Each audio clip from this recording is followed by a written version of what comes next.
A human-sized Labubu figure has just sold for $150,000 at an auction in Beijing, setting a new record for the toy. Obsession. This is something you can turn into the most profitable business on the planet. And that's exactly what the Chinese toy company Pop Mart has been doing for years. But now, they've blown up in here, America, with their famous blind boxes. People are literally standing in line for hours just to get their hands on these mystery toys. Some rare ones sell out within minutes of being released. However, it's gone way beyond just a trend. Pop Mart is now a global phenomenon. Even celebrities are collecting them and showing off their excitement. But what might really surprise you is how it all started. This brand wasn't always a billion-dollar empire. In fact, their rise is one wild story. And by the end of this video, you'll see how one strange-looking character turned people's obsession into an over $45 billion business. And why can't people just stop chasing these monster-looking toys?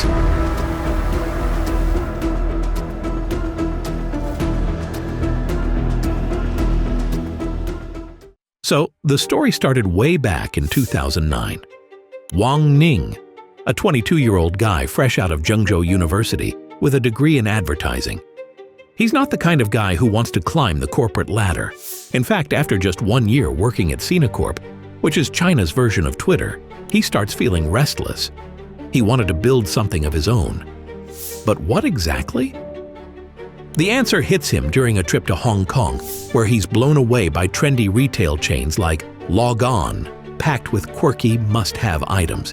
And right then, he started thinking of bringing that vibe to mainland China. Then in 2010, Wang sells off a small college project called Grid Street, where he rented out booths to sellers for about 200,000 RMB, roughly $30,000. With that cash, he teamed up with college buddies and opens a tiny store in Beijing's tech hub, Zhongguancun. They call it Pop Mart, a nod to those Hong Kong shops. At that time, Wang and his crew used to haul inventory on tricycles, paint the store walls themselves. It's gritty, it's chaotic, and it's selling everything from home goods to knickknacks. In the early days, Pop Mart was struggling. They had all kinds of problems, too much inventory, not enough staff, and nothing that really stood out. It felt like they were trying to sell everything, but didn't have a clear focus. Then in 2015, everything changes, all because of a tiny toy. Wang notices some little Japanese blind box figures called Sunny Angels. They're small, chubby, and used to be packed in sealed boxes, so you never know which one you're going to get. And guess what? People loved them. That's when Wang has a light bulb moment. This whole mystery toy thing, blind boxes, these are the future. But instead of just selling someone else's products, he wants to take it to the next level and build his own brand around it. So he makes a big decision. He clears out most of the random stuff from the stores and goes all in on designer collectible toys. But to really make it work, he knows Pop Mart needs a standout character, something original that fans can connect with.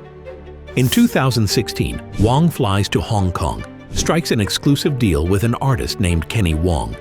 That's when he brought Molly, a pouty, green-eyed doll created by Wong. Just after he brought Molly to Pop Mart, she becomes a massive hit.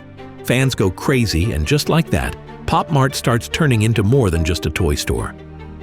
Wang's goal shifts big time. He doesn't just want to sell toys, he wants to build a universe of characters, something like Disney or Marvel, where every character has its own fan base. So he starts partnering with more independent artists like Pucky and Kassing Lung, the creator of Labubu, the mischievous monster that later becomes one of Pop Mart's most iconic stars. By 2020, Pop Mart goes public on the Hong Kong Stock Exchange with a valuation of $676 million, and growth was unstoppable. Now, did you ever wonder why people go crazy over a $30 mystery toy? Well, Pop Mart has turned that mystery into pure magic. Their blind boxes work like little dopamine slot machines. You tear open the foil, not knowing what's inside, and you might land a rare Labubu that's worth hundreds on eBay.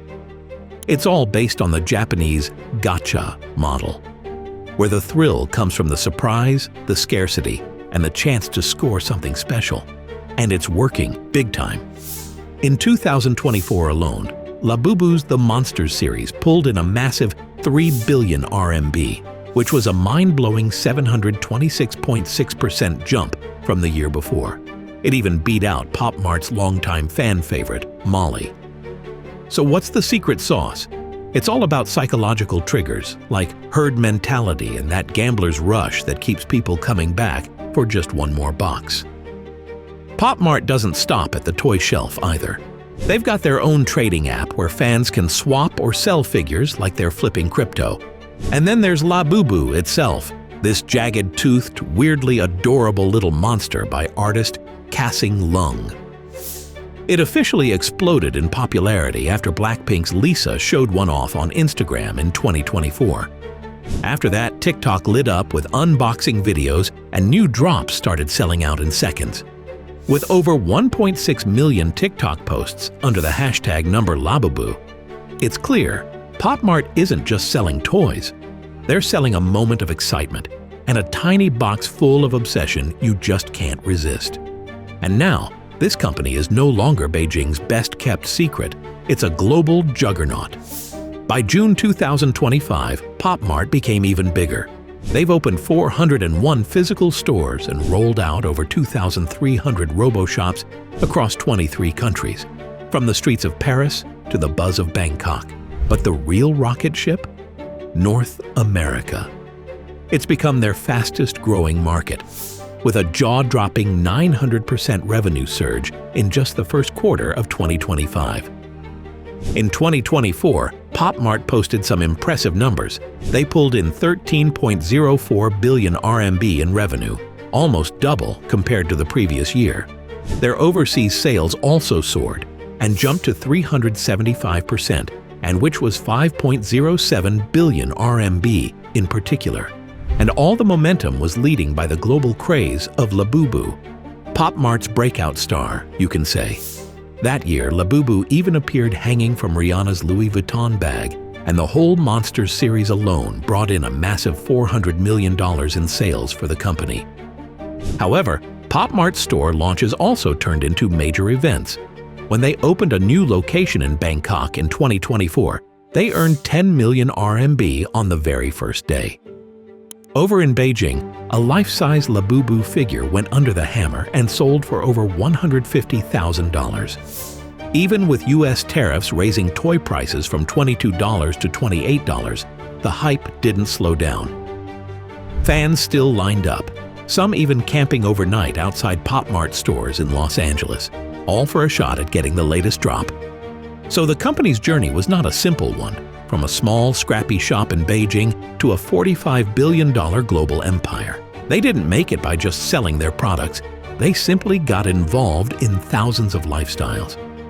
Despite being a Chinese company, they are doing full-on business even in the USA, and no one is taking them as a risk.